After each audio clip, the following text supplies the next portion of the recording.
नहीं सर, अभी स्विगी मैंने खरीदा है सर, बाय किया है। एक 15 दिन से पहले आईपीओ जब ओपन हुआ था ना, उससे ओपन किया। होल्ड कब तक करने का है ये पूछने का है सर आप। ठीक है, नजरिया आपका लॉन्ग टर्म का है? हाँ सर, लॉन्ग टर्म का चाहिए। चलिए विनोद, मैं आपके पास ही आना चाहूंगा।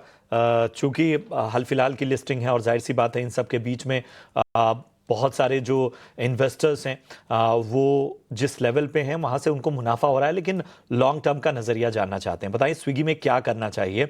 और हम देख रहे हैं कि अच्छा जो गेन है वो इनको नजर आता होगा।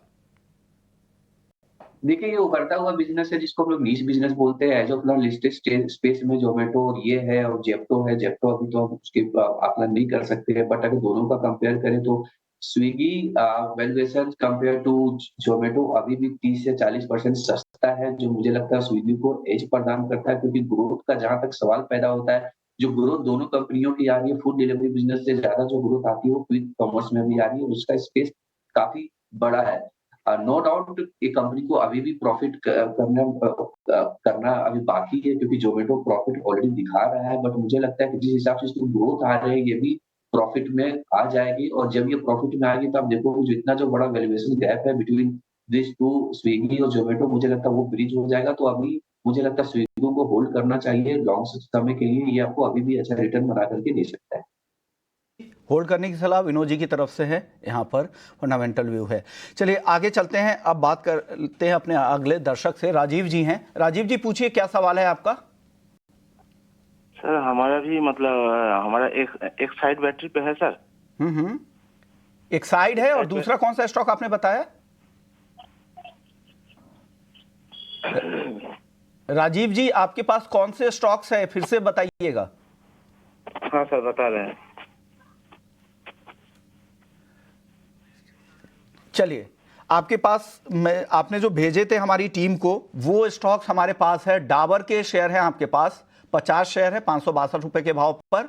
और वेल भी है आपके पास 50 शेयर, ये भी है 290 के भाव पर। दोनों में फिलहाल इनको वेल में मामूली ज़्यादा नुकसान नहीं है, डाबर में भी बहुत ज़्यादा नुकसान नहीं है, लेकिन दोनों स्टॉक्स आपके बाइंग प्राइस के नीचे ट्रेड कर रहा है। 505 के आसपास डाबर है और वेल है 240 के आसपास। क्या करना चाहिए यहाँ पर सचिन? टेक्निकली कैसा दिख रहा है दोनों काउंटर?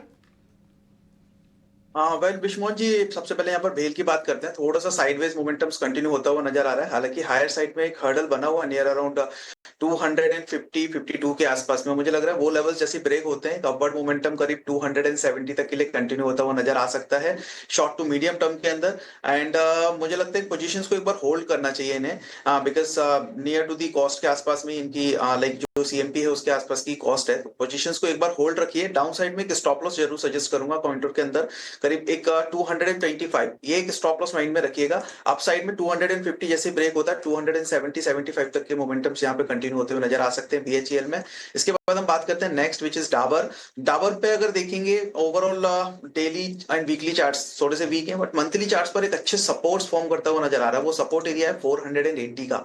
सो यहाँ पर मुझे लग रहा है कि लाइक वो एक मल्टीपल सपोर्ट एरिया है और पॉसिबली एक रिवर्सल मूव जो है वो अराउंड दिस लेवल से ही जो है देखने को मिलना चाहिए। सो 480 के बिलो के स्टॉप लॉस के साथ में पोजीशंस को होल्ड करने की सलाह रहेगी वहां पर भी, बिकॉज मुझे लग रहा है 485 480 के लेवल्स को एक बार रीटेस्ट करने के बाद में एक अच्छा खासा पुल बैक मोमेंटम यहाँ पे कंटिन्यू हो सकता है। सो यहाँ पर 480 के बिलो के स्टॉप लॉस के साथ पोजीशंस को होल्ड करिए। अप साइड में कोई भी मोमेंटम मिलता है 550 570 के आसपास में, तो वहां पर एक बार प्रॉफिट बुकिंग के लिए देख सकते हैं। ठीक है, तो ये है